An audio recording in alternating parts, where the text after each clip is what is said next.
In this program we are combining one of our most beloved soloists, the British pianist Stephen Hough, with a newcomer to Portland, Oregon, the Estonian conductor Olari Elts.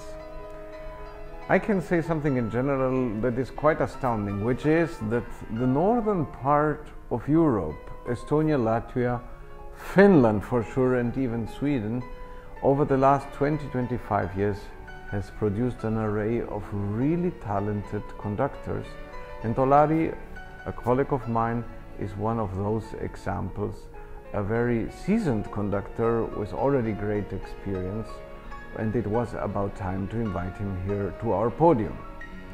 Stephen Hough this time is going to perform Franz Liszt's Piano Concerto No. 2.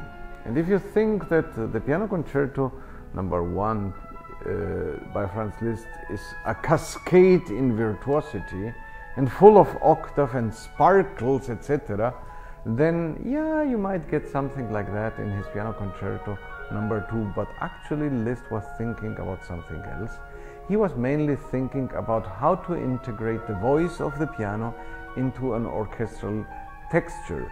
So I would say this is a more complex piece of music in Liszt's own tone, and it's also a more lyrical piece than the first piano concerto, where Liszt mainly was interested in displaying what he could do on the piano. In this one, he sings through the piano, and later in the piece he gets to the really wonderful virtuosic stuff. In this concert we are also featuring the overture to Oberon by Kalmar von Weber. This is a piece of music, mainly it is an opera that Weber wrote for England, for Covent Garden in London, and he completed the score just a few months away before Weber died, and he was already very sick with tuberculosis during the writing of his piece. Oberon Overture is a great example for really fun, melodic piece of music, and for also a certain type of virtuosity which Weber displays so beautifully. In the same program, because we have a piece by Weber, we are going to end the program with the symphonic metamorphosis on themes by Kalmar von Weber by German composer Paul Hindemith. Now, Paul Hindemith has sometimes been called the Johann Sebastian Bach of the 20th century, because Bach was very famous for his artistry in counterpoint, and that is exactly one of the strong sides of Paul Hindemith. In this piece, 4 little movements, he utilizes melodies of lesser known works by Kalmar von Weber in different characters, so that at the end you have the impression that you heard a little symphony. And to complete the program after the overture, we are going to play under the baton of Olari Elts the Symphony No. 2 by Ludwig van Beethoven.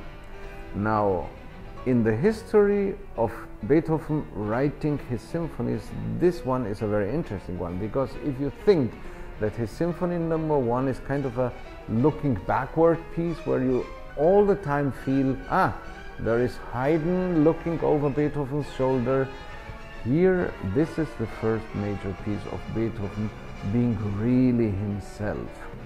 And this is actually a very energetic, happy piece of music, although Beethoven was not having fun at the time he wrote it. He was dealing with his increasing deafness.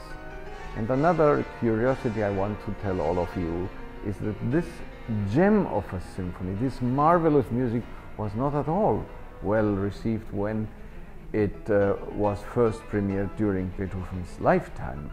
Actually, reviewers said this piece sounds like a giant snake that is refusing to die.